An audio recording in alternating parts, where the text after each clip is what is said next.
नमस्कार दोस्तों, VK knowledge electrical में आप सभी का स्वागत है। दोस्तों, अभी रिसेंटली इसरो में एसडीएसी सतीश धवन स्पेस सेंटर में टेक्नीशियन की रिक्रूटमेंट आई है, तो आज हम उसके सिलेबस पर बात करेंगे।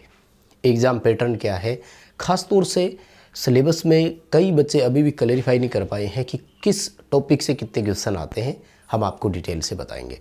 साथ ही जो ट्रेड है उसमें टॉपिक वाइज सिलेबस किस तरह से आता है, इस पर हम चर्चा करेंगे।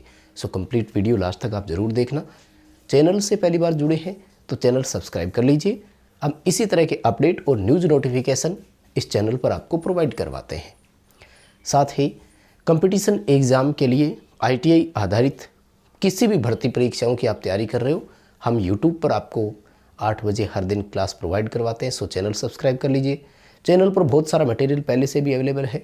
साथ ही इस वीडियो के डिस्क्रिप्शन में लिंक दिया गया है। हमारा एंड्रॉयड ऐप डाउनलोड कीजिए।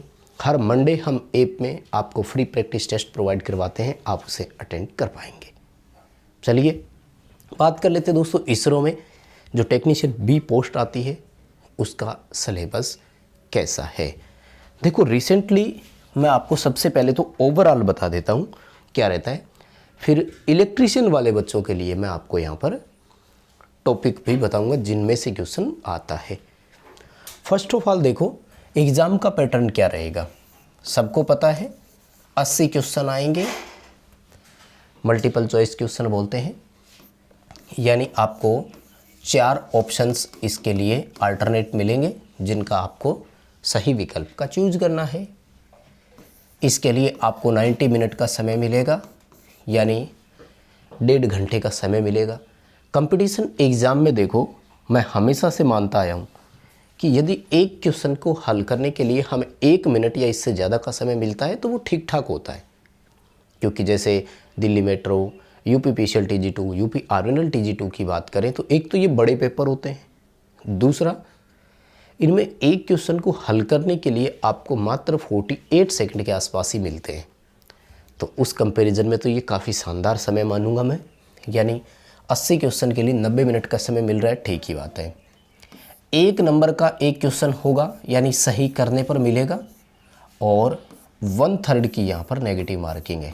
इस नेगेटिव मार्किंग को दिमाग में ज़रूर रखना, क्योंकि कई बार मैंने ऐसे देखा है कि बच्चे कि मेरे तो बहुत ही कम सही हुए, उस चक्कर में ज़्यादा कर आते हैं, और वो जितने सही होते हैं उस नंबर पर सिलेक्शन की चांसेज होती है, लेकिन वो नहीं रहती है।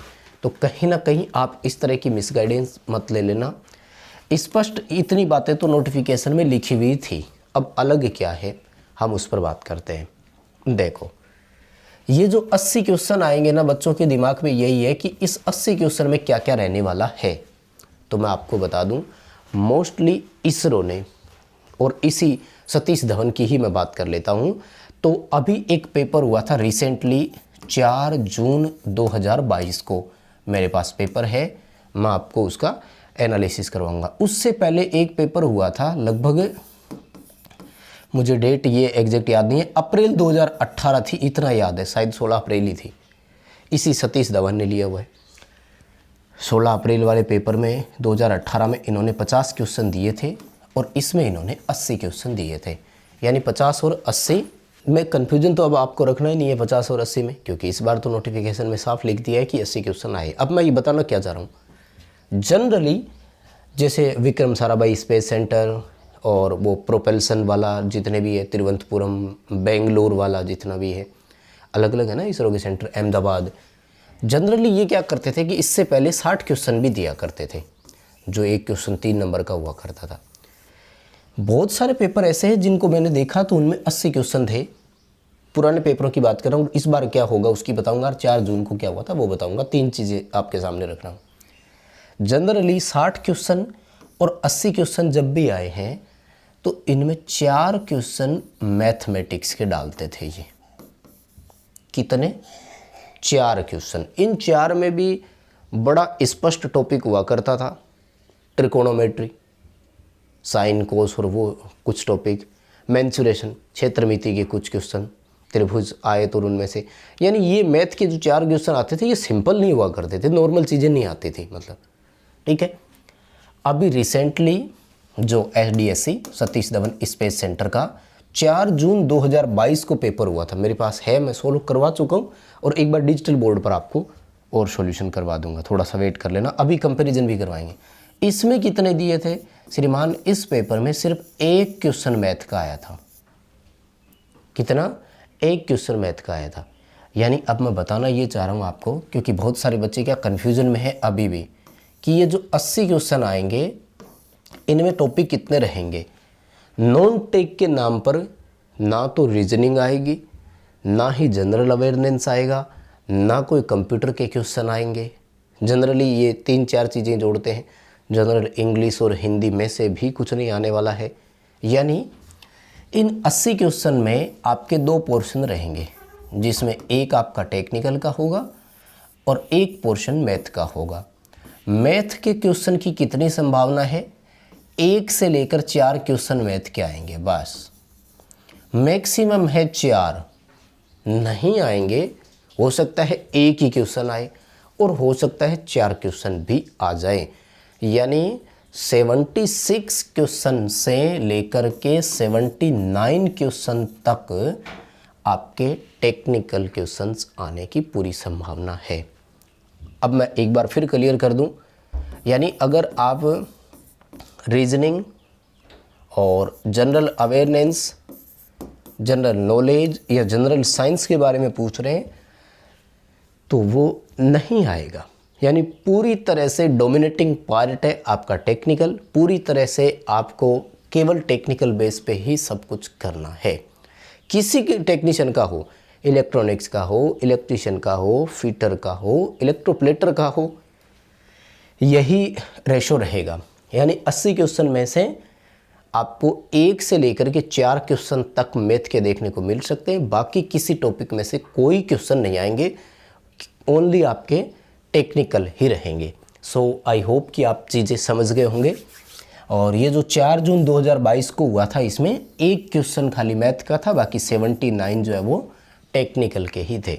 अब आ जाते हैं टेक्निकल में भी कि गुरुजी टॉपिक में से, तो आजकल जितने भी वैकेंसी करते हैं टॉपिक वाइज सिलेबस कोई भी जारी नहीं करता है, केवल लिख देते हैं कि आपके ट्रेड से संबंधित क्वेश्चन होंगे। तो रिसेंट मैंने इसके सतीश धवन के 2 पेपरों का मिलान करवाया है। इलेक्ट्रिशियन की मैं बात कर रहा हूँ। अब जो मैं बात कर रहा हूँ वो इलेक्ट्रिशियन वालों के लिए टॉपिक वाइज बता रहा हूँ, तो आप यदि और किसी ट्रेड से है तो आप वीडियो को आप स्किप कर सकते हैं। टेक्नीशियन इलेक्ट्रिशियन के दोनों पेपरों का जब मैंने कंपैरिजन करवाया तो कौन से टॉपिक से क्वेश्चन कैसे कैसे आए, आओ मैं आपको एक कंपैरिजन दिखाता हूँ। देखो ये है एक पेपर मेरे पास, ठीक है, और इनमें से क्वेश्चन जो आए हुए हैं ना उसी के हिसाब से मैं आपको मिलान करवा कर बताता हूँ कि ये देखो किस टॉपिक में से कैसा क्वेश्चन था। देखो सबसे पहले ये आप देख रहे हैं कि चुंबकीय पदार्थों को एसी मशीन में उपयोग करते समय किस स्ट्रेसिस हानि का उपयोग स्ट्रेसिस हानि कम कैसे करते हैं। यानी मैं आपको बताऊं तो सबसे पहले इंपॉर्टेंट चीज़ है कि इन्होंने मशीन के टॉपिक को बड़े शानदार तरीके से लिया हुआ है। मशीन में भी किसको लिया हुआ है? मशीन में भी 3 चीज़ों को सबसे ज़्यादा इन्होंने लिया हुआ है। ट्रांसफॉर्मर को इन्होंने लिया हुआ है, बहुत ज़्यादा क्वेश्चन पूछे गए हैं। मोटर को इन्होंने लिया हुआ है जिसमें सिंगल फेज और 3 फेज दोनों के क्वेश्चन पूछे हैं, और डीसी में जनरेटर में से क्वेश्चन पूछे गए हैं। इन जब सारे 80 क्वेश्चनों का अपन आगे पढ़ेंगे तो आपको सारी डिटेल समझ में आएगी। अच्छा, इसी जो कुछ क्वेश्चन है ना वो मैं आपको बताऊंगा, आगे रिपीट भी है। अब जैसे देखो ये सीटीपीटी और ट्रांसफार्मर का पूरा क्वेश्चन है। इंसुलेशन की कैटेगरी वाले यानी चालक, अचालक और वहाँ से क्वेश्चन पूछे जाते हैं, ठीक है। और अर्थिंग के बारे में सवाल पूछे जा रहे हैं, ठीक है। फिर आ गया देखो कोर टाइप ट्रांसफार्मर, यानी ट्रांसफार्मर के बहुत सारे क्वेश्चन उन्होंने पूछे। अर्थिंग के बारे में क्वेश्चन उन्होंने पूछे। और इंडक्शन मोटर देखो स्टार डेल्टा स्टार्टर का क्वेश्चन है। उसके बाद में ये डीसी सर्किट में से आ गया, लैंप की पावर कंजप्शन और उसके बारे में। फिर सिंगल फेज मोटर में से देखो शेडेड पोल मोटर का क्वेश्चन पूछ रहे हैं। इसी तरह के हैं जैसे एल्यूमिनियम कार, वो फिर वही चालक है, चालक आ गया, मैंने बताया। सिंक्रोस्कोप का उपयोग क्या है। यानी अब मैं आपको 2-3 चीज़ें बताऊँ। कैपेसिटर आया, पेपर का लेवल कैसा है इस पर अगर मैं बात करूं तो लेवल को आप ये नहीं कह सकते कि बहुत आसान था, नहीं, लेकिन लेवल ये नहीं कह सकते कि क्वेश्चन समझ भी नहीं आ रहे थे। यानी अगर जिन बच्चों की तैयारी है और मेहनत कर रखी है जिन बच्चों ने, उनके हिसाब से बहुत शानदार पेपर आ रहा है और वो अच्छे से इनका उत्तर कर पाएंगे। उनको भी थोड़ा पढ़ना है, समझना है और फिर उत्तर होगा। ऐसे नहीं कि पढ़ लिया और क्लिक कर दिया हो गया, पढ़ लिया और क्लिक कर लिया हो गया, ऐसा पेपर बिल्कुल नहीं आता है। और एक टॉपिक खास तौर से मैं इसमें जो बताना चाह रहा था वो अभी नहीं मिल रहा। जैसे ये देखो, धारा व्यास दोगुना कर दें तो, यानी जनरल क्वेश्चन आते हैं जो आपकी तैयारी है, ठीक है। एक क्वेश्चन इसमें आता है केबलों की रेटिंग वाला, जो मैं टॉपिक आपको करवा चुका हूँ ऐप में, तो यूट्यूब पर भी शायद मैंने पहले कभी दिया हुआ है। जैसे यूँ दे दिया कि YAFA, इस तरह से केबल की कोडिंग है, तो ये दोनों पेपरों में रिपीट हुआ था। इसके सतीश धवन के दोनों पेपर आप जरूर पढ़ना, क्योंकि जो 2018 वाले पेपर में क्वेश्चन थे ना, वो इस पेपर में कहीं ना कहीं रिपीट हुए थे। मतलब उनमें से बहुत सारे क्वेश्चन ऐसे थे जो देखने को मिल गए थे, ठीक है। तो वो टॉपिक वाइज जारी नहीं करते हैं, पूरी ट्रेड आप जो पढ़ रहे हैं उन्हीं में से आता है, तो पूरा पढ़ना है आपको। इलेक्ट्रॉनिक्स के भी कुछ क्वेश्चन आते हैं, लेकिन बहुत टफ क्वेश्चन नहीं आते हैं। अब बच्चे सोच रहे होंगे कि टॉपिक वाइज ज़्यादा डीपली जाने की ज़रूरत नहीं है, लेकिन नॉर्मल क्वेश्चन यहाँ आएंगे। इलेक्ट्रॉनिक्स के भी आते हैं, डायोड रेक्टिफायर के क्वेश्चन आते हैं, ट्रांजिस्टर के भी है, ओसिलेटर एम्पलीफायर में से इतने ज़्यादा नहीं आते हैं, लॉजिक गेट और उनमें से भी नहीं है, और बाकी सारे टॉपिक है। इंस्ट्रूमेंट है, वाइंडिंग के भी क्वेश्चन है, वायरिंग के भी क्वेश्चन है, और बाकी आपने एग्जाम्पल कुछ देखे इसी तरह के क्वेश्चन है, ठीक है। अभी के लिए बस इतना ही अपडेट था। वीडियो पसंद आया तो लाइक कर दीजिए, चैनल से पहली बार जुड़े हैं तो सब्सक्राइब कर लीजिएगा। बहुत धन्यवाद।